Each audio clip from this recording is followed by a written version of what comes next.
নমস্কার, প্রত্যেককে আজকের অনুষ্ঠানে স্বাগত জানাচ্ছি। খুব গুরুত্বপূর্ণ আলোচনা আজকে করবার আছে, সেটা পূর্ব নির্ধারিত ছিল। সেটা হচ্ছে শনির বক্রগতি, অর্থাৎ আগামী 23শে মে থেকে 11ই অক্টোবর পর্যন্ত প্রায় 141 দিনের শনির যে বক্রগতি থাকবে সেটা সার্বিকভাবে সমাজের উপর কী এফেক্ট দেবে, ব্যক্তিগত স্তরেও কতটা এফেক্ট দেবে, সেই নিয়ে একটা সংক্ষিপ্ত আলোচনা, কিন্তু প্রাসঙ্গিক আলোচনা করবার ইচ্ছে ছিল, সেটা আজকে করতে পারছি।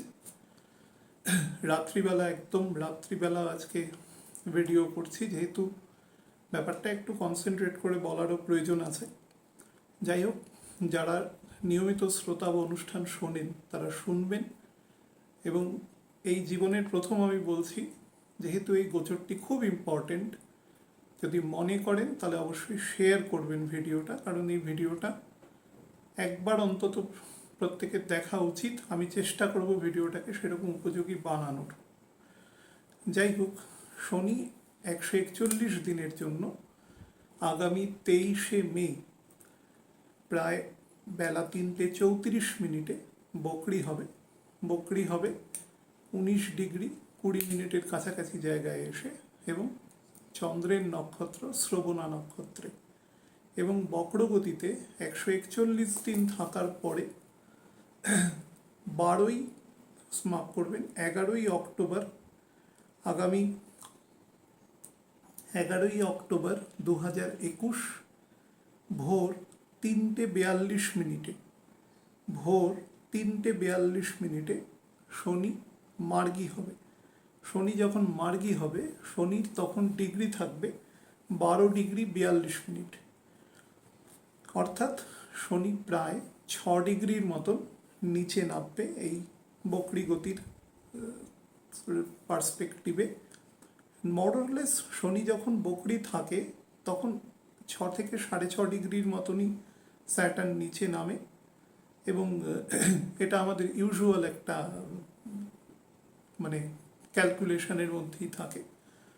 তো যেটা হয়, শনি প্রত্যেকটা আমাদের যে বর্ষ আমরা যেটাকে বলি, সেই বর্ষে প্রায় 5 মাসের কাছাকাছি, 4.5 থেকে 5 মাস সময় শনি বকরি থাকে। কিন্তু অ্যাকচুয়ালি আপনি যদি ভৃগু সংহিতা, ফলদীপিকা বিভিন্ন বই দেখেন, তাতে পণ্ডিতরা একটা কথা বারবার বলে গেছেন, সেটা হচ্ছে যে বকরি হওয়ার 28 দিন আগে থেকে এবং বকরি হওয়ার পরে 16 দিন, অর্থাৎ বক্র ত্যাগ করার পরে 16 দিন, এই দিনটা শনির ক্ষেত্রে টু বি কনসিডার্ড অলওয়েজ।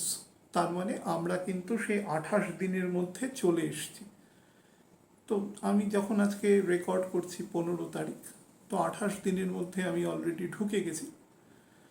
তো সেই হিসাবে কেন 28 দিনটাকে কনসিডার করেছেন? 28 দিনের মধ্যে শনির গতি 3.5 মিনিটের নিচে নেমে যায়। শনির গতি যদি তারকে ভগবান যে গতি প্রদান করেছেন ম্যাক্সিমাম, যখন সে হাইয়েস্ট ভেলোসিটিতে থাকে, সেটা 7 মিনিট। তার থেকে যখন সে 50% ভেলোসিটিতে চলে আসে, তখন তার ফল দেওয়ার ক্ষমতা অত্যন্ত তীব্রতর হয়। বকরি গ্রহ নিয়ে আলোচনা করেছি, যারা পূর্বে নির্দিষ্ট আলোচনা কোনো কারণে মিস করে গেছেন তারা শুনে নেবেন, বা বিভিন্ন পণ্ডিতদের লেখা বই আছে বাজার চলতি, সেগুলোতে পড়ে নিতে পারেন। বকরি গ্রহ যখন থাকে, প্রত্যেকটা গ্রহ সূর্যকে কেন্দ্র করে উপবৃত্তাকার কক্ষপথে সূর্যকে পরিভ্রমণ করছে। আমি এখানে গ্রহদের যে উপগ্রহ অর্থাৎ স্যাটেলাইট, সে নিয়ে কিছু বলছি না। শনির অসংখ্য উপগ্রহ আছে, এখনও প্রত্যেক দিন আবিষ্কৃত হয়। যারা নিয়মিত একটু টাচ থাকেন তারা জানেন, খবরের কাগজেও বেরোয়। তো 100-র ওপরে উপগ্রহ শনির আছে, বৃহস্পতির অসংখ্য উপগ্রহ আছে। তো যাই হোক, আমি তার ইম্প্যাক্টে যাচ্ছি না। এবং শনির ক্ষেত্রে যেটা হয়, বা যে কোনো গ্রহ, তার যে নির্দিষ্ট কক্ষপথ আছে, সেই কক্ষপথে সূর্যকে পরিভ্রমণ করে। এক্ষেত্রে কেউ কারোর কক্ষপথ ছেড়ে কখনো আসতে পারে না, অন্তত যতক্ষণ সোলার সিস্টেমটা এক্সিস্ট করছে ততক্ষণ তো আসার কোনো সম্ভাবনা নেই, যদি কোনো মহাজাগতিক কোনো মারাত্মক কোনো ঘটনা না ঘটে। তো সেই পরিপ্রেক্ষিতে কি হয়, গ্রহগুলো ঘুরছে পৃথিবী থেকে। শনির দূরত্ব যদি আমি একটা স্ট্রেট লাইন টানি, হতে পারে এক তো তলে অবস্থান করবে না, কারণ মনে করুন সূর্যটি যদি এখানে থাকে, তো পৃথিবী এখানে আছে মনে করুন, তো শনি অনেক দূরে অনেক ওপরে আছে, এরমভাবে প্রদক্ষিণ করছে বা এরকমভাবে প্রদক্ষিণ করছে। তো কেউ কারোর সাথে এক তলে অবস্থান করে না। তো এইরকমভাবে ঘুরতে ঘুরতে পৃথিবীর থেকে যখন স্যাটার্নের দূরত্ব সবচেয়ে কম হয়, মোটামুটি 150 ডিগ্রির কাছাকাছি সূর্য থেকে যখন অবস্থান করে, এই পরিপ্রেক্ষিতে মোর অর লেস কোনো বইতে দেখবেন 153 ডিগ্রি, কোনো বইতে দেখবেন 155 ডিগ্রি, আমি অ্যাজ এ হোল 150 ডিগ্রি, সূর্য থেকে যখন 150 ডিগ্রির ডিস্টেন্সে অবস্থান করে তখন শনি বকরি হয়ে যায়। এবং বকরি মানে কি, অ্যাকচুয়ালি কেউ কিন্তু উল্টো দিকে চলে না, সবাই যে যার নির্দিষ্ট পথেই চলছে। মনে হয় যেন গ্রহটা পেছন দিকে চলছে। আমি মানে এই গতিগুলোকে বলা হয় সার্কুলার মোশন। এগুলোকে আমরা নর্মাল লিনিয়ার মোশন দিয়ে বুঝতে পারবো না। অর্থাৎ লিনিয়ার মানে আমরা ট্রেনে করে যাচ্ছি, বাসে করে যাচ্ছি, নর্মালি এগুলো সরলরৈখিক গতি, কিন্তু এগুলো সবকটে বক্রগতি। বক্রগতি বোঝার জন্য একটু অন্যরকম দৃষ্টিভঙ্গির প্রয়োজন হয়, সেটা নিয়ে আমি এখানে আলোচনা করতে বসিনি। আমি একটা লিনিয়ার গতি দিয়ে আপনাদের বোঝানোর চেষ্টা করব। আগেও বলেছি যে মনে করুন পাশাপাশি দুটো ট্রেন চলছে, একটি ট্রেনের বেগ হচ্ছে, ভেলোসিটি হচ্ছে 50 কিলোমিটার, একটি ট্রেনের বেগ হচ্ছে 45 কিলোমিটার। দুটো ট্রেনের জানলায় মনে করুন দুজন ব্যক্তি বসে আছে, দুটো ট্রেন একই দিকে যাচ্ছে, এটা একটা কাল্পনিক ঘটনা ধরে নিচ্ছি। তো যে লোকটি বেশি গতিবেগ সম্পন্ন ট্রেনে বসে আছেন, তিনি যদি জানলা দিয়ে একদম সরাসরি ট্রেনটির দিকে তাকায়, তাহলে মনে হবে সেই ট্রেনটি 5 কিলোমিটার বেগে পেছন দিকে চলে যাচ্ছে। আসলে যাচ্ছে কিন্তু দুজনে একই দিকে। এটাকেই বলা হয় রিলেটিভ ভেলোসিটি বা আপেক্ষিক গতি। আর ঠিক উল্টোটা যদি বলা হয় যে ট্রেনের গতিবেগ কম, সেই ট্রেনের জানলায় বসে থাকা ব্যক্তি যদি উচ্চ গতিবেগ সম্পন্ন ট্রেনের দিকে তাকায়, তাহলে সেটিকে মনে হবে যেন 5 কিলোমিটার বেগে সামনের দিকে পিছিয়ে যাচ্ছে। বা উল্টোটাও মনে হতে পারে, তার নিজেকে মনে হতে পারে তিনি 5 কিলোমিটার বেগে পেছন দিকে চলে যাচ্ছেন। অ্যাকচুয়ালি কেউ পেছন দিকে যাচ্ছে না, দুজনেই তার তার রেসপেক্টিভ ভেলোসিটি অনুসারে সামনের দিকে এগোচ্ছে। কিন্তু মনে হবে, এই মনে হওয়াটাই এখানে গুরুত্বপূর্ণ। মনে রাখবেন, বক্র গতিতে মনে হয়, কেউ গতি বক্র হয় না। উল্টো দিকে কোনোদিন চলতে পারে কেউ? একটা নির্দিষ্ট গতিবেগ দেওয়া আছে, যদি হঠাৎ করে তার গতি থেমে যায়, তো একটা গ্রহ একটা নির্দিষ্ট কক্ষপথে ঘোরে, তার একসাথে একটা সেন্ট্রিফিউগাল ফোর্স থাকে, একটা সেন্ট্রিপিটাল ফোর্স থাকে, দুটো ফোর্সের ব্যালেন্স থাকে বলেই সে একটা নির্দিষ্ট কক্ষপথে ঘুরছে। একটা ঢিলকে আঙ্গুলে সুতো বেঁধে যখন ঘোরান, বহির্মুখী একটা বল আছে, কেন্দ্রমুখী একটা বল আছে, দুটো বলের মধ্যে একটা সীমা, একটা সমতা আছে বলেই ওটা নির্দিষ্ট কক্ষপথে ঘুরছে। সুতোটা যদি ছিঁড়ে যায় কখনো, দেখবেন ওই ঢিলটা একটা নির্দিষ্ট গতিতে এবং খুব বিপজ্জনকভাবে ছুটে বেরিয়ে যেতে পারে। তো কোনো কোনো গ্রহ যদি ভেলোসিটি 0 হয়ে যায়, সে তো সূর্যের গায়ের ওপর গিয়ে পড়বে সঙ্গে সঙ্গে, কারণ তার তো বহির্মুখী কোনো আর ফোর্স থাকবে না। তো কেউ কোনো দিন শূন্য হয় না, এটা আমাদের মনে হওয়া। এই মনে হওয়াটাও কেন হয়, এটাও একটা মহাজাগতিক ঘটনা। আমাদের মনেটা তো এমনি হচ্ছে না। পৃথিবীর সাপেক্ষে যখন পৃথিবীর খুব কাছাকাছি, সবাই সবার কক্ষপথে ঘুরছে, শনি থেকেও পৃথিবীকে বকরি মনে হয়। আমরা যদি শনিতে থাকতে পারতাম, তাহলে শনিকে মনে হতো বকরি গ্রহ, পৃথিবীকে মনে হতো বকরি কোনো কোনো সময় শনির সাপেক্ষে। তো পৃথিবীকে যেহেতু আমরা একটা নির্দিষ্ট সেন্টারে ধরে নিয়ে আলোচনাগুলো করছি, আমাকে তো কাউকে স্থির ধরে করতে হবে। আমি তো সবাইকে গতিমান অবস্থায় অন্য কারোর ক্যালকুলেশনটা কী করে করব? একে তো সার্কুলার মোশন, লিনিয়ার মোশন নয়।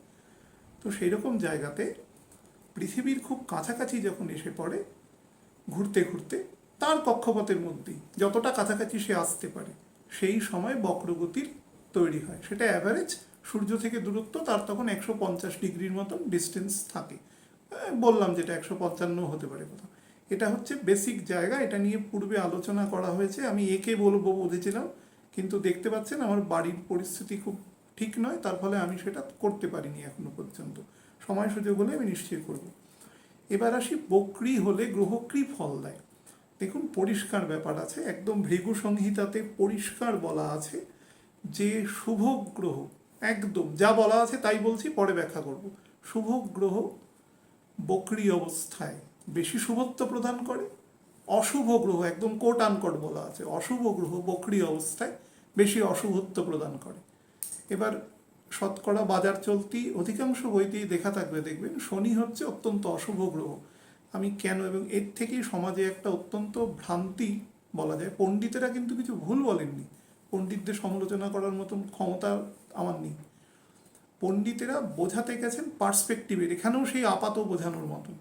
অর্থাৎ আমরা যে মানসিকতায় কলিযুগে অবস্থান করছি, সেই মানসিকতার সাপেক্ষে আমরা যদি একজন অত্যন্ত সাত্ত্বিক, সব দিক থেকে তার মধ্যে ষড়রিপুবিহীন, মনে করুন মহর্ষি সুখদেবের মতন একজন লোককে আমরা দেখি, তা আমাদের কি মনে হবে? হয়তো লোকটিকে আমরা পাগল ভাবতে পারি, আমরা ভাবতে পারি এই লোকটি কোনো অ্যাবনর্মালিটির শিকার, অর্থাৎ তাকে আমরা গ্রহণ করতে পারবো না। কারণ আমাদের এই জীবনযাত্রার এই ষড়রিপুর জন্য আমাদের মধ্যে এত পাপ জমা হয়েছে কম বেশি, সেটা আমাদের যে একদম পিউরিফিকেশন কোনো জিনিসের, সেটা দেখতে বাধা দেয়, আমাদের অবস্ট্রাকশন সৃষ্টি করে। তো এই অবস্ট্রাকশনটার জন্য স্যাটার্নের যে অ্যাকচুয়াল পিউরিটি, সেটা আমরা বুঝতে পারি না। আমি অনেকবার আলোচনায় আপনাদের বলেছি যে শনি এবং কিছুটা বৃহস্পতি কলিযুগে তার অ্যাকচুয়াল ফাংশন থেকেও কম ফাংশন করে। তার কারণ এই যুগে এদের ফাংশন করার মতো লোকাস স্ট্যান্ডাই এখন নেই।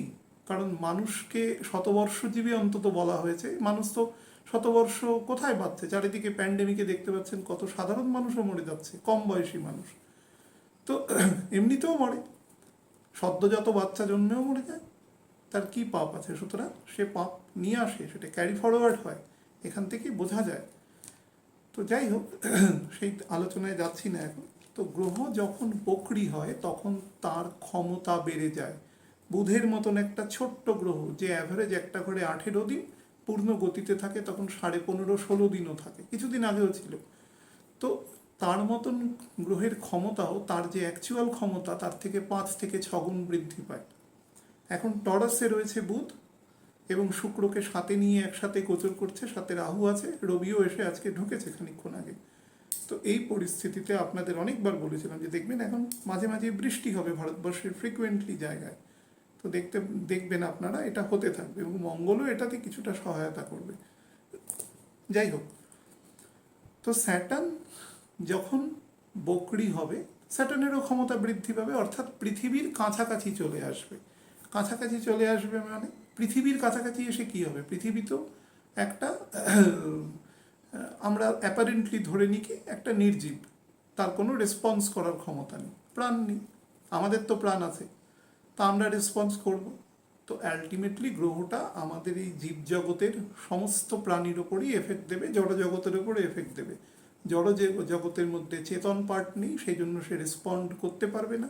আমাদের মধ্যে চেতন পার্ট আছে, আমাদের ওয়ারেন্ট অফ প্রেসিডেন্স, অর্থাৎ আমাদের যে ক্ষমতার ক্রমতালিকা যেটা আছে, সেই অনুসারে মানুষ সবার ওপরে। তো আস্তে আস্তে নিচের জনিতে যত মানুষ মানে প্রাণী যাবে, তার ওয়ারেন্টও মানে তার এটাও কমে যাবে আস্তে আস্তে।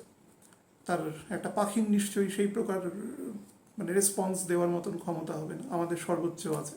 তা আমাদের মধ্যে সবচেয়ে বেশি এফেক্ট পড়বে। কোথায় এফেক্ট পড়বে সেইটা নিয়ে আলোচনাটা হবে। খুব এতক্ষণ আলোচনার মানে প্রিফেস গেল আর কি, এবার অ্যাকচুয়াল আলোচনায় আসা যাচ্ছে। আচ্ছা, মনে রাখবেন একটা জিনিস, শনির দূর দূর পর্যন্ত কোনো অশুভত্ব নেই। শনি অত্যন্ত শুভ গ্রহ, অত্যন্ত শুভ। শনির থেকে শুভ গ্রহ এই সৌরমণ্ডলের মধ্যে কোনো গ্রহ নেই, অন্তত শাস্ত্রে সেরকম কোথাও বলা নেই। শনিকে বলা হয়েছে আমাদের কলিযুগে বসবাসকারী মানুষদের জন্য অশুভ বলা হয়েছে, কারণ এই যুগে আমাদের ওটা নেওয়ার মতন ক্ষমতা নেই। তো শনির প্রকৃতি কি? শনি কালপুরুষের দশম এবং একাদশ ভাবকে দেওয়া হয়েছে, অর্থাৎ মানুষের কর্ম এবং কর্ম থেকে যে লাভ হবে সেটা স্যাটার্নকে দেওয়া হয়েছে। কেন স্যাটার্নকে দেওয়া হয়েছে? কারণ বলা হয়েছে আমাদের কাজ করতে হবে নিষ্ঠার সাথে, এবং কীরকম কাজ করতে হবে না, অকর্ম করতে হবে অ্যাকচুয়ালি। অর্থাৎ যে কাজের ফল আমাদের লিপ্ত করে না, সেটাই আমাদের কাজের ধর্ম হওয়া উচিত আইডিয়াল স্টেজে। সেটা কোনো দিন এই যুগে এসে প্রায় সম্ভব নয়। কিছু মহাত্মা আছেন যারা করতে পারেন, আমাদের মতন র্যাঙ্ক অ্যান্ড ফাইলের পক্ষে সেটা সম্ভব নয়, কিন্তু এটা অ্যাকচুয়াল হওয়া উচিত। এবং তার দ্বারা যা লাভ হবে, সেই লাভের নিজের জীবন ধারণের জন্য বা পরিবারের ন্যূনতম জীবন ধারণের জন্য, ন্যূনতম মানে খাদ্য বস্ত্র বাসস্থান, এবং খাদ্য মানে এটা নয় যে আমাকে ভাতের বদলে বিরিয়ানি খেতে হবে বা অন্য কোনো দামি খাবার খেতে হবে। বেঁচে থাকার জন্য ন্যূনতম যতটুকু, বাকি অংশটুকু দান করে দিতে হবে। সেই জন্য দ্বাদশ ভাব বৃহস্পতিকে দেওয়া আছে, এবং দ্বাদশ ভাব কালপুরুষে সেটা আবার স্যাটার্নকে দেওয়া আছে, যেটা অ্যাকচুয়ালি এখন হয়ে রয়েছে বৃহস্পতি শনির দ্বিতীয়, বা উল্টো করে বললে বৃহস্পতির দ্বাদশে শনি অবস্থান করছে। এটা একটা প্রোটোটাইপ, কিন্তু অ্যাকচুয়ালি ঘরগুলো তাই নয়। যাই হোক, শনি হচ্ছে কর্ম, কর্তব্য, ডিসিপ্লিন, রাউন্ড দ্য ক্লক কাজ করার মানসিকতা, সততা, নিষ্ঠা, সমাজের নিম্নবর্গের সাধু ব্যক্তি, শুধু নিম্নবর্গের ব্যক্তি নয়, অনেক বইতে লেখা থাকে দেখবেন সমাজের নিম্নবর্গের ব্যক্তি। নিম্নবর্গের ব্যক্তির সাথে শনির কোনো যোগ নেই। শনি নিম্ন উচ্চ এসব কিছু বোঝে না। শনি যেটা বোঝে সেই ব্যক্তিটির মধ্যে কতটা সাধুতা আছে, কতটা অনেস্টি আছে। যদি অনেস্টি থাকে, শনি তার সাথে থাকবে এবং স্যাটার্ন থেকে টেনে নিয়ে চলে যাবে। আর যদি সেটা না থাকে, তিনি নিম্নবর্ণের হোক উচ্চ বর্ণের হোক, তাকে কিন্তু স্যাটার্ন কোনোদিন রেয়াত করবে না, কাউকে করছে না। ইমিডিয়েট দেখতে পাচ্ছেন সারা পৃথিবীতে যে ফল হচ্ছে। আমি খানিকক্ষণ বাদে আলোচনায় আসছি। স্পিরিচুয়ালিটি, দায়বদ্ধতা, সত্যের প্রতি সদা জাগ্রতা, অর্থাৎ অলওয়েজ, মানে একজন লোক থাকবে তবুও সে একা থাকবে, সে অনেক ডিসঅনেস্টির দিকে যাবে না। অনেক লোক হয়তো ওদিকে আছে, তার হয়তো ডিফিট হতে পারে, সে ডিফিট হোক, কিন্তু স্যাটার্ন কোনোদিন অসত্যের পথে যাবে না। এই স্যাটার্ন যখন বকরি হয়ে যাবে, বকরি হয়ে এই যে ওর প্রকৃতিগুলো ও বেশি পরিমাণে পৃথিবীর ওপর চাপানোর চেষ্টা করবে। পৃথিবী মানে কি, আমাদের উপরে চাপানোর চেষ্টা করবে, কারণ কনসেন্স একমাত্র আমাদের আছে। মানে সচেতনতা, যেটা আমাদের চেতনা, পরিষ্কার ব্যাপার। তো কিভাবে চাপাবে? আছে কার? শ্রবণা নক্ষত্রে, চন্দ্রের নক্ষত্রে। শনি প্রত্যেক বছর একটা করে নক্ষত্র ভোগ করে, অ্যাকচুয়ালি প্রত্যেক বছর না, 13 মাস করে থাকে। তো এই সময় তিনি শ্রবণা নক্ষত্রে থাকবে। আমার এই চ্যানেলটা ওপেন হয়েছিল 6ই ডিসেম্বর 2019 সালে। আমি ঠিক তার আগেই আপনাদের ইনফরমেশনের জন্য বলে দিচ্ছি, নভেম্বর মাসেরই একদম মাঝামাঝি সময়ে আমি স্যাটার্নের বকরি হওয়া নিয়ে চ্যানেলে যেরকম প্রোগ্রাম করি, আমি সেরকম একটা প্রোগ্রাম করেছিলাম। তাতে যারা দেখেছেন বা আর্কাইভে ঢুকলে পরেও দেখতে পারেন, পুরনো প্রোগ্রাম থাকে। তাতে আমি স্যাটার্নের এই গোচরটা নিয়ে সার্বিক মকর রাশিতে বলেছিলাম যে রবির নক্ষত্র যখন থেকে টাচ করবে, অ্যাকচুয়ালি আমি নক্ষত্রটা ধরে বলেছিলাম। রবির নক্ষত্র স্যাটার্নের গোচর সম্ভবত পরিবর্তন হয়েছিল 24শে নভেম্বর 2020 সাল, আমার যতটুকু মনে পড়ছে। তো তারও তো অন্তত 1.5 মাস আগে স্যাটার্ন রবির নক্ষত্রে ঢুকে গেছিল, মানে 26°40' ক্রস করে গেছিল। তো আমি তারপরেই এই গোচরটা বলেছিলাম। তো আপনারা প্রয়োজন মনে করলে একবার দেখে নেবেন সেটাতে। সেক্ষেত্রে ব্যাকটেরিয়া হোক, ভাইরাস হোক, শনি কী করে? শনি হচ্ছে সবথেকে বড় কর্মচারী, পাবলিক সার্ভেন্ট শনি। তো সেই কর্মচারী কি করবে? তার যারা সাবঅর্ডিনেট আছে, অর্থাৎ তার থেকে যারা ছোট চাকর আছেন, তাদের দিয়ে স্যাটার্ন কাজ করাবে। কাদের দিয়ে? বাকি 4টে গ্রহ এবং 2টো ছায়া গ্রহ, তাদের দিয়ে কাজ করাবেন। চন্দ্র এবং রবিকে দিয়ে শনি কখনো কাজ করায় না, একদম পরিষ্কার বলা আছে। চন্দ্রকে দিয়ে তো কদাপি করায় না, রবিকে দিয়ে কাজ করানোর ক্ষমতা নেই, কারণ রবি রাজা, রবি নির্দেশ দেয়।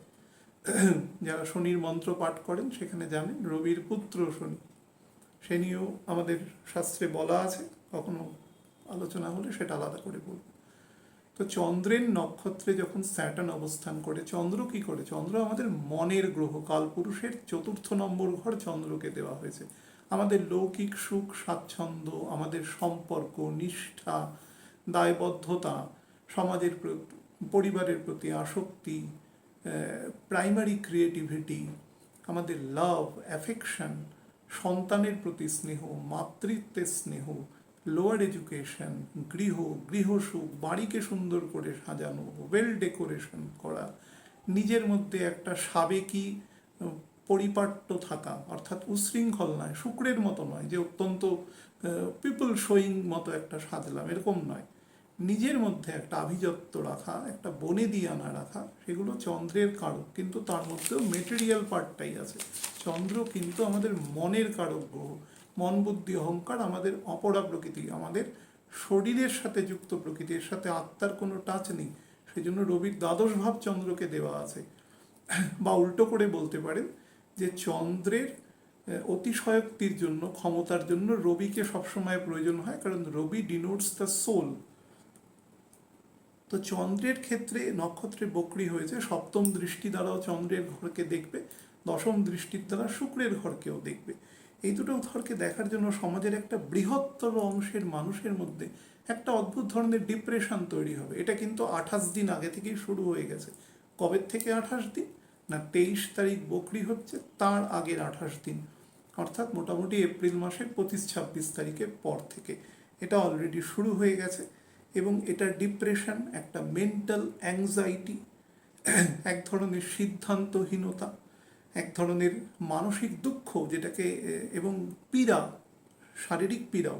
কারণ সুখ আমাদের কিসে থেকে আসে? শুধু মানসিক শান্তি থেকে তো আসবে না, ফিজিক্যাল একটা মিনিমাম তার অবস্থান থাকতে হবে, এবং সেটা লং টার্মে, মানে এই 4.5-5 মাস ধরে থাকবে বা অনেক দিন ধরে ক্রনিক রয়েছে, সেটা এই সময় বৃদ্ধি পাবে।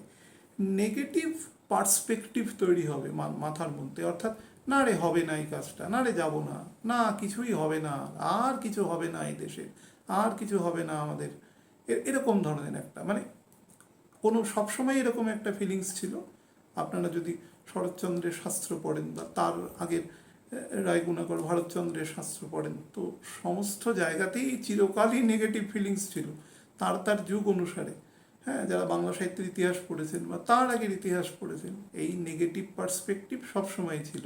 এরম নয় যে আজকেই হঠাৎ করে নেগেটিভিটি, ক্রাইসিস সব কিছু তৈরি হয়েছে। এটা যুগ অনুসারে ছিল। যতদিন এই মেটেরিয়াল পৃথিবী থাকবে ততদিন থাকবে, একইভাবে থাকবে। সেটার কি হবে না, সেটার পরিবেশনটা আলাদা হবে। যখন লক্ষণ শেঠ পালিয়ে যায় পূর্ববঙ্গের দিকে, যে কেউ একজন যার হাঁটু পর্যন্ত লম্বা এরকম একজন লোক এসে গেছে এবং নগরী দখল করতে হবে, লক্ষণ শেঠকেও তার জ্যোতিষীই খবর দিয়েছিল যে সেই লোক এসে গেছে। তিনি ইখতিয়ার উদ্দিন মোহাম্মদ বিন বখতিয়ার খলজি। তো লক্ষণ শেঠ পেছনের দরজা দিয়ে পালিয়ে যায়। সেটা কি ডিপ্রেশন নয়? আর সেটা কি ভয় নয়? সেটাও তো অ্যাংজাইটি। সেটাও তো লক্ষণ শেঠের যা স্ট্রেংথ ছিল, লক্ষণ শেঠ যদি লড়াই করতেন তাহলে সেই লড়াইতে তিনি জিততে পারতেন এবং আরও বৃহত্তর অংশে রাজত্ব করতে পারতেন, কিছুদিন মেটেরিয়াল সুখ ভোগ করতে পারতেন। কিন্তু আলটিমেটলি কালের ইচ্ছা অন্য ছিল। তো ক্রাইসিস আমরা নতুন করে দেখছি না, যুগ যুগ ধরে মানুষ দেখছে, কারণ ভগবান এই পৃথিবীটাকে দুঃখালয়ম বলেছে, অশাশ্বতম অনিত্যম বলেছে। এখানে সমস্ত কিছু অনিত্য, কোনো কিছু নিত্য নয়। আপনার সাথে আমি কথা বলছি, 1 মাস বাদে শুনলেন তো করোনা হয়ে মরে গেছি, এটা কিছুই অস্বাভাবিক নয়। কত মানুষ 1 মাস আগে বেঁচে ছিল আমি জানি, বহু মানুষ আজকে পৃথিবীতে নিয়ে আমার চেনা পরিচিতির মধ্যে। তো এগুলো কোনো ম্যাটার নয়, ছিল, আছে, থাকবে, এরকমভাবেই আমাদের মেনে নিতে হবে ব্যাপারটাকে। তো যাই হোক, মাতা বা মাতৃস্থানীয় ব্যক্তি, যেরকম ধরুন কাকিমা, মাসিমা, জেঠিমা, হ্যাঁ, মামিমা, এরকম জাতীয় মাতার শরীর এবং মনের অবস্থা খারাপ হতে পারে, বা তার সাথে আপনার, অর্থাৎ আমাদের জাতক জাতিকাদের আত্মসম্পর্ক খারাপ হওয়ার একটা সম্পর্ক আছে, একটা একটা একটা প্রবাবিলিটি আছে। বাট এটা ডিপেন্ড করবে কোথায় না, ছকে যদি এই যোগটা বেশি পরিমাণে থাকে, যদি শনিচন্দ্রের যোগ থাকে, যদি মঙ্গল চন্দ্রের যোগ থাকে, অনেকেই বলবেন লক্ষ্মী যোগ, এই যোগ সেই যোগ, কিন্তু থাকলে তার এফেক্টটা বেশি হবে। কোনো কারণে চন্দ্র রাহুযুক্ত বা দৃষ্ট আছে, সেই অবস্থাতেও কিন্তু এই জায়গাটা বৃদ্ধি পাবে। কী হবে? ব্যক্তির শরীর এবং মনের এক ধরনের পতন হবে, অর্থাৎ এক ধরনের কৃতজ্ঞতা তৈরি হবে। কেউ 50 টাকা হেল্প চাইছে, আমার কাছে আছে, কিন্তু তাকে আমি মিথ্যা কথা বলবো না, আরে নেই আমার কাছে। আমার মধ্যে এক ধরনের বিশ্বাসহীনতা তৈরি হবে যে ও যদি আমাকে না দেয়। 50 টাকা দিয়ে কি হয় আজকালকার দিনে? একটা পাউরুটির দামই প্রায় 50 টাকার কাছাকাছি, কিন্তু তাও আমরা সেটা অনেক সময় রিফিউজ করে দেবো বা এড়িয়ে যাওয়ার চেষ্টা করবো। দয়া করে করবেন না, যদি ক্ষমতা থাকে মানুষকে হেল্প করবেন, কারণ সময়টা একটু সেন্সিটিভ আছে এই সময়। আচ্ছা, তার সঙ্গে পারস্পরিক সম্পর্কের অবনতিও ঘটবে, যেহেতু দশম দৃষ্টি শুক্রের ঘরে আছে এবং শনি এখন বকরি হয়ে যাচ্ছে। অলমোস্ট যাদের ছকে পারিবারিক দেশ বা কলহ বা 3rd house, 2nd house, 11th house কোনোভাবে অ্যাফেক্টেড আছে, 7th হাউস অ্যাফেক্টেড আছে, তাদের কিন্তু পরিবারের মধ্যে কলহ সৃষ্টি হবে এবং সৃষ্টিকর্তা কিন্তু স্যাটার্ন, সুতরাং কাউকে রেয়াত করবে না। আরও একটা জিনিস মনে রাখবেন, শনি যখন বকরি থাকে তখন যদি অন্যান্য গ্রহরাও বকরি থাকে, যেমন ধরুন বৃহস্পতিও বকরি থাকবে 20 জুন থেকে প্রায় 18-19 তারিখ অক্টোবর পর্যন্ত, অর্থাৎ শনি বক্রত্যাগ করার পরে বৃহস্পতির বক্রত্যাগ হবে। তো এই অবস্থাতে স্যাটার্ন এবং বৃহস্পতি প্রায় কনকারেন্টলি বকরি থাকবে, 1 মাসের একটু কম সময়ের ডিফারেন্স। কনকারেন্টলি বকরি থাকবে, তার মধ্যে দুবার বুধ বকরি হয়ে যাবে। বুধ এই মাসের 29-30 তারিখ বকরি হবে, থাকবে 22 তারিখ মাঝরাত অবধি বকরি। তারপরে আবার সেপ্টেম্বরের শেষের দিকে বকরি হবে এবং শনি যতদিন বকরি থাকবে বুধও তুলা এবং আমাদের কন্যা রাশি মিলিয়ে এই জাংচারের মধ্যে বকরি থাকবে। তো তার ফলে কি হবে, বৃহস্পতিও বকরি থাকবে। তো যখন 3-3টে প্ল্যানেট একসাথে বকরি হয়ে যায়, স্যাটার্নের বক্রতার প্রভাব বৃদ্ধি পায়। অর্থাৎ স্যাটার্ন সবসময় চায় সব কিছু খুব স্লোভাবে চলুক, সব কিছু খুব ধীরে ধীরে চলুক, সব কিছুর মধ্যে তাড়াহুড়ো যেন না থাকে। অর্থাৎ আমরা কি করি নর্মালি, মেটেরিয়াল আমাদের আধিক্যের জন্য আমরা সবসময় দৌড়ে বেড়াই দ্রুততার সাথে। স্যাটার্ন বলছে দ্রুততার প্রয়োজন নেই, তুমি কাজ আস্তে করো। তুমি যত দূরেই দৌড়াও না কেন তুমি কিছুই করতে পারবে না আলটিমেটলি। কিছুদিন বয়স হবে, তারপর তুমি হরি বল। তো এই হচ্ছে তোমার মেন গল্প। সুতরাং চুপচাপ থাকো, শান্তিতে থাকো, যতটুকু পাচ্ছ ততটুকুতে বাঁচো, বেশি বাড়াবাড়ি করবার প্রয়োজন নেই। এটাই স্যাটার্নের মুখ্য উদ্দেশ্য। তো যখন গ্রহগুলো বকরি হয়ে যায় এবং পৃথিবীর কাছাকাছি চলে আসে, বৃহস্পতিও চলে আসবে তার কক্ষপথের মধ্যে পৃথিবীর কাছে, সেটা পরে বলবো আপনাদের বকরি বৃহস্পতির এফেক্ট। বুধ বকরি থাকবে দুবার, একবার এখন আর একবার আবার 2.5 মাস পরে, 3 মাস মতো পরে। তো সেই সময়গুলো কিন্তু একটু বেশি সাবধানে থাকবেন। এবং রাহু যতদিন রবির নক্ষত্রে থাকবে, এই পয়েন্টটা আমি মিস করে যাচ্ছিলাম, রাহু যতদিন রবির নক্ষত্রে থাকবে, রাহু এখনো চন্দ্রের নক্ষত্রে রয়েছে, 17 ডিগ্রির কিছু 19-20 আছে। আমি কেতুর যখন নক্ষত্র শিফট হবে, অর্থাৎ শনির নক্ষত্রে যাবে, তখন একটা আলাদা ভিডিও করব, ইম্পর্টেন্ট ভিডিও আছে সেটা। তো এরা যেহেতু সবসময় বকরি থাকে, তো বকরি এমনিতেই তো 3জন বকরি থাকছে, এবং রবির নক্ষত্রে যখন বকরি থাকবে সেই সময়টা কিন্তু একটু সাবধানে কাটাতে হবে। সেটা সম্ভবত অক্টোবর, সেপ্টেম্বর এন্ড অক্টোবর থেকে এটা প্রায় ধরুন মানে যদি আপনি এক্সটেনশন চান, আমি হয়তো একটু ভুল বলছি, আমার কাছে ক্যালকুলেশনটা অ্যাকচুয়ালি নিয়ে, এটা নভেম্বর থেকে হতে পারে। হ্যাঁ, কারণ মেষ রাশিতে ঢুকে রাহু অ্যাকচুয়ালি একটা চরণ পাবে। হ্যাঁ, অক্টোবর থেকেই হবে, এটা অক্টোবর থেকে মোটামুটি ফেব্রুয়ারি, এই সময়টা কিন্তু একটু সাবধানে থাকা দরকার।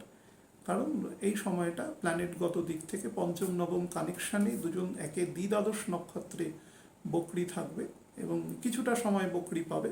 তারপরে আবার ডাইরেক্ট হয়ে গিয়েও শনি তো সঙ্গে সঙ্গে গতি নেবে না, তারপরে 16 দিন মতো থাকবে এবং গতি খুব আস্তে আস্তে নেয়। অ্যাকচুয়ালি স্যাটার্ন কিন্তু 39 দিনের মাথায় 5.5-6 মিনিট গতিতে পৌঁছায় বক্রত্যাগ করার পরে।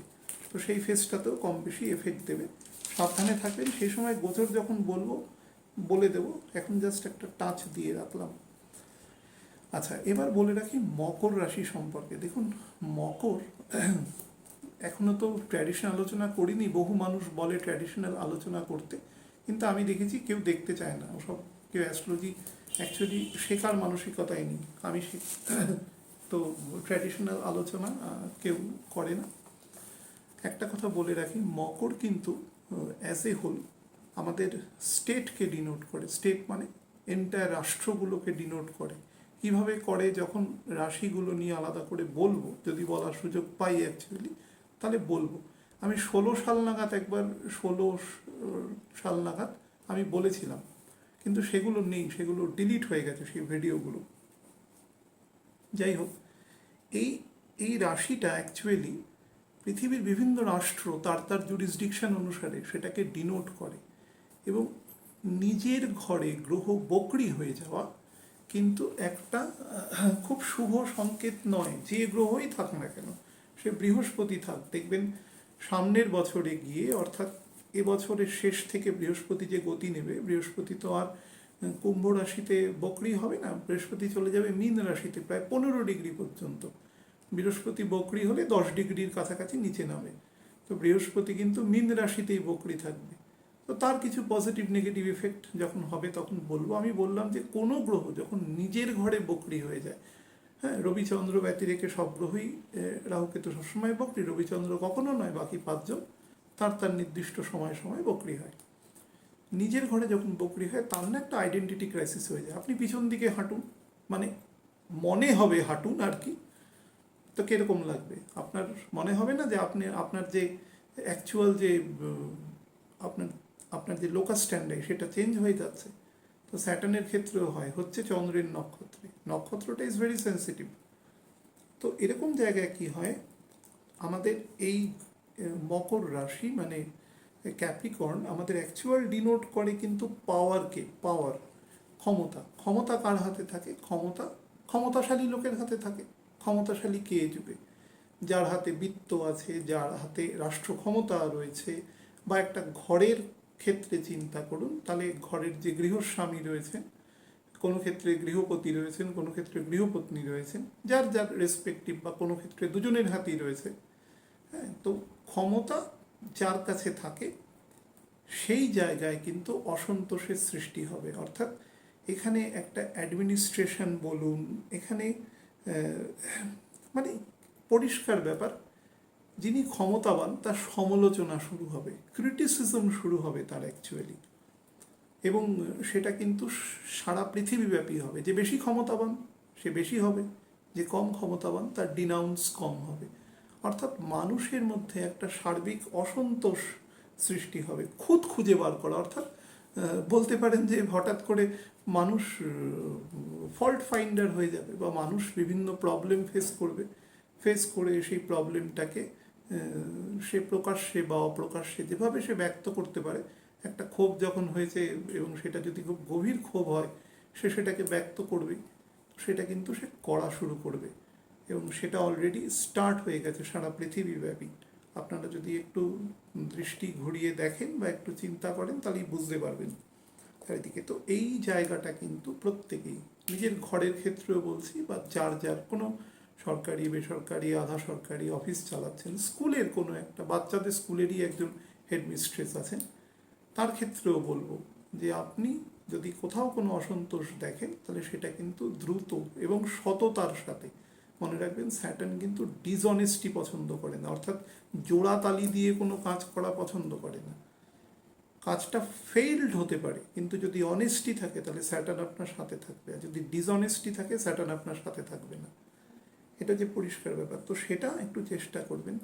যুদ্ধের দাদামা কিন্তু বৃদ্ধি পাবে, অলরেডি শুরু হয়ে গেছে চারিদিকে। হ্যাঁ, এই সময়টা কিন্তু, অর্থাৎ যুদ্ধ মানে কি, এক রাষ্ট্রের সাথে আরেক রাষ্ট্রের চিন্তাধারার কনফ্লিক্ট, পরিষ্কার ব্যাপার। হ্যাঁ, কেউ বলছে এই অংশটা আমার, কেউ বলছে এই অংশটা আমার। তো সেই অংশ নিয়ে গণ্ডগোল শুরু হবে, এবং সেই গণ্ডগোলটা এখন যে পরিমাণ অস্ত্রশস্ত্র বা মারণাস্ত্র আছে সেগুলোর যদি ভগবান না করুক কেউ প্রয়োগ করে দেয়, কারণ সবার তো বুদ্ধি একরকম নয়, কেউ অতটা পেশেন্স নেওয়ার মতো ক্ষমতা নেই, সেটা কিন্তু মানব জাতির পক্ষে খুব ক্ষতিকারক হবে। সেটা প্রত্যেকেরই সেই পরিমাণ পেশেন্স রাখা দরকার। অর্থাৎ পরিস্থিতিকে আমি ওদিকে নিয়েই যাব না কোনোভাবে। সেক্ষেত্রে যদি আমায় কিছু লুজ করেও, মানে peace is very important anyhow, peace and tranquility is very important, আর ভেরি ইম্পর্টেন্ট। এই দুটো ছাড়া কিন্তু কিছু সম্ভব নয়। পৃথিবীর যত বড় বড় যুদ্ধ হয়েছে তার পরিণাম কিন্তু ভয়ানক হয়েছে, ভয়ানক। তো সেটা থেকে প্রত্যেকে, যুদ্ধ মানে কিন্তু শুধু রাষ্ট্রের সাথে রাষ্ট্রের বা কোনো এরকম ভাববেন না, কোনো এই মানুষের সাথে সেই মানুষ এরম নয়, আপনার ঘরেও সেটা তৈরি হবে। অর্থাৎ আমি কিন্তু বলছি ঘরগুলো হচ্ছে এক একটা কোষের মতন, সেই কোষেও কিন্তু সমস্যা তৈরি করবে, এটাও কিন্তু খেয়াল রাখবেন। গৃহশান্তি বজায় রাখবেন। শুক্রের ঘরে দৃষ্টি আছে, বক্র দৃষ্টি নিয়ে যদিও বিতর্ক আছে, আবার বলছি, কিন্তু রাহু রয়েছে শুক্রের ঘরে, এবং সেই ঘর কিন্তু সম্পদকে ডিনোট করে, লাক্সারিকে ডিনোট করে। সেখানে রাহু রয়েছে, ডিজায়ার বাড়াবে, ডিজায়ার ফুলফিলমেন্ট হবে না, তার ফলে একটা অদ্ভুত ধরনের এক ধরনের টানাপোড়েনের সৃষ্টি হবে। আচ্ছা, নাম্বার 3 হচ্ছে শনি যখন, এবার আমি পার্সোনাল ক্ষেত্রে বলছি, শনি যখন বক্রী গতিতে আছে, মানুষের যে প্রথম কাজটা করা উচিত, অর্থাৎ কাজটা স্টার্ট করে দেওয়া উচিত, সেটা হচ্ছে সেলফ ইন্ট্রোস্পেকশন, আত্মোপলব্ধি করা, পরিষ্কার ব্যাপার। অর্থাৎ আমি কি করে এসেছি, এবার আমার কি করা উচিত, অর্থাৎ আমার কোন কোন জায়গায় লুফোলস আছে, ল্যাকিউনা আছে, সেগুলো যদি মেরামত করার মতন হয় সেটা মেরামত করব। যদি মেরামত না করার মতন হয় তাহলে আমি ক্ষমা চেয়ে নেব, বা যা যা আমি করতে পারি সেটাকে অ্যামেন্ডমেন্ট করার জন্য সেটা আমি করব। এটা আমার বেসিক একটা থিওরি থাকা দরকার।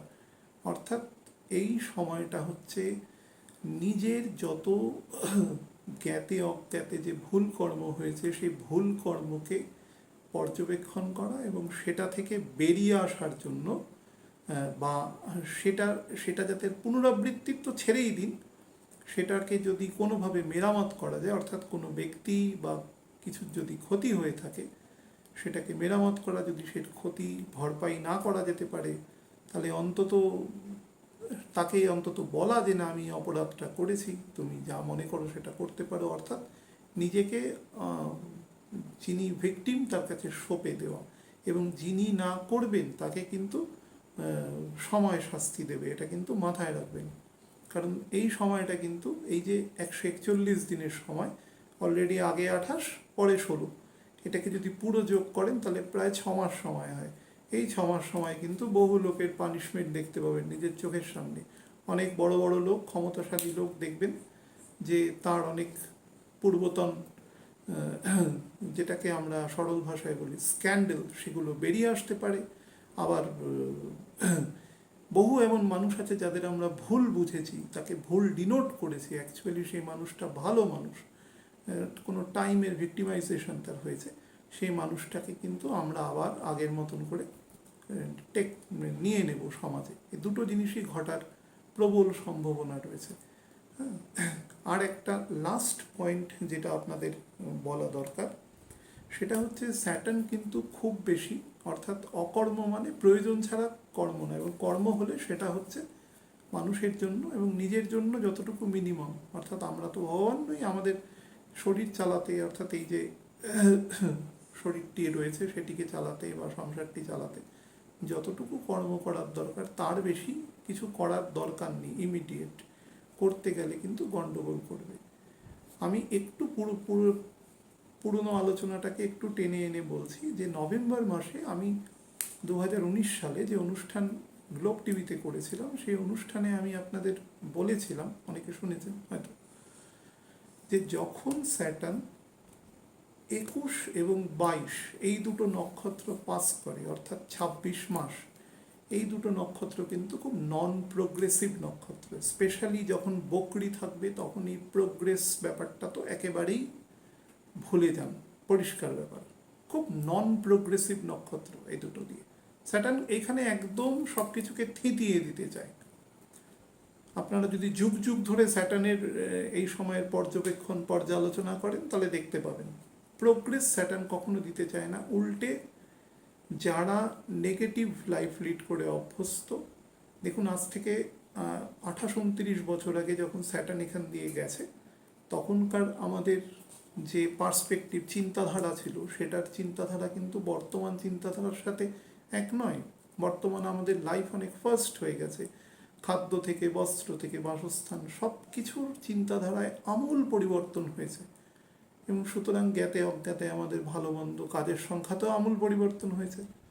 সুতরাং প্রত্যেকেই কিন্তু সাবধানে থাকা উচিত, না হলে স্যাটার্ন কিন্তু এক ধরনের জড়তা সৃষ্টি করে, ইনার্শিয়া সৃষ্টি করে।